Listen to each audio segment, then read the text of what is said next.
Buenos días, soy Jesús Montero y en las próximas diapositivas vamos a ver el proceso que se ha seguido para realizar la práctica de aprendizaje automático supervisado.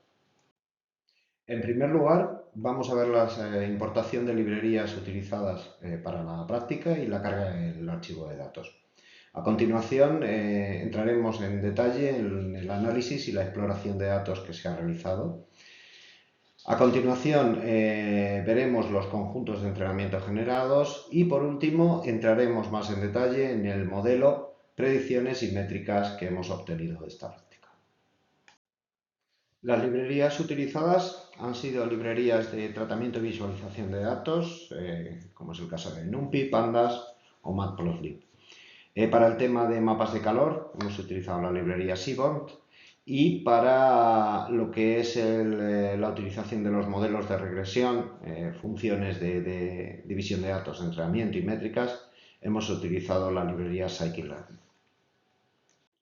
Dentro del análisis y exploración de datos, lo hemos dividido en 4 grandes bloques. Un análisis inicial, después un estudio de la variable objetivo para reducir la dimensión lo máximo posible, el estudio de la colinealidad entre las propias características y, por último, hemos implementado un pairplot que nos permite ver de una forma gráfica un poco la distribución de las variables y ver también esa colinealidad.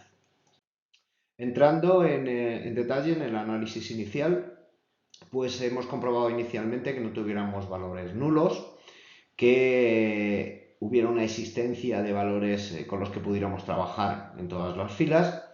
Y como medida inicial, dado que para nosotros lo que nos interesa en este caso van a ser las medidas de las características en relación con la variable objetivo TEM, pues directamente hemos prescindido de las columnas año y mes, year and month, y hemos dejado simplemente el resto de columnas.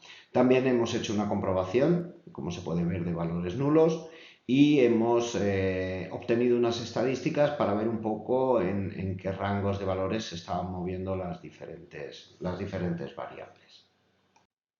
En el estudio de la variable objetivo, que es la temperatura, para determinar cuáles son las mayores características que influyen sobre esta, hemos utilizado un mapa de calor donde podemos observar claramente que tanto el dióxido de carbono como el óxido nitroso, así como el clorofluorocarburo y el metano, son quizás las variables que más correlación tienen con la temperatura, con coeficientes en este caso de 0,97, 0,87, 0,97, 0,82.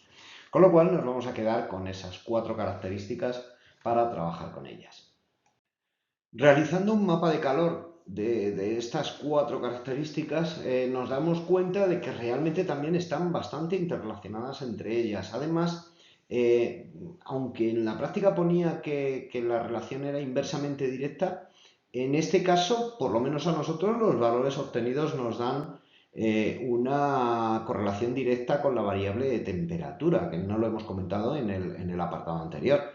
Por lo tanto, bueno, pues estudiando un poquito toda esta colinealidad, pues nos hemos encontrado con que realmente podríamos dejar en este caso el dióxido de carbono y vamos a dejar el clorofluorocarburo, el CFC12, un poco porque tiene una correlación un poquito inferior quizás, pero vamos, realmente podríamos incluso llegar a dejar solamente el dióxido de carbono, porque todas las demás están con una colinealidad, el resto de características tienen una colinealidad muy alta.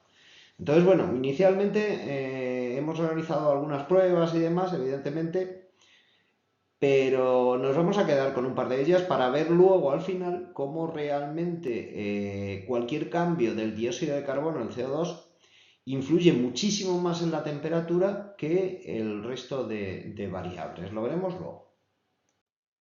Y por último, en el pairplot, pues estudiando ya esas 2 variables que hemos dicho que íbamos a dejar, pues vemos que la distribución en este caso del CO2 es una distribución bastante normal, la del CFC12 está ahí un poquito más hacia la derecha, pero bueno, ya hemos dicho que lo íbamos a dejar.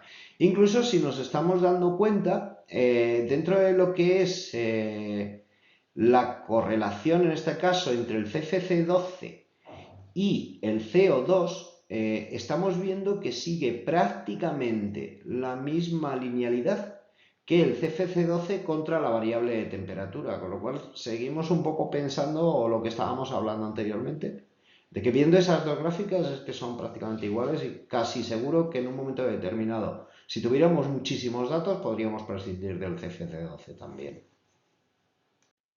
Bueno, en esta diapositiva simplemente pues especificamos que hemos quedado conjuntos de entrenamiento del 80% de los datos y hemos dejado un 20% para el test.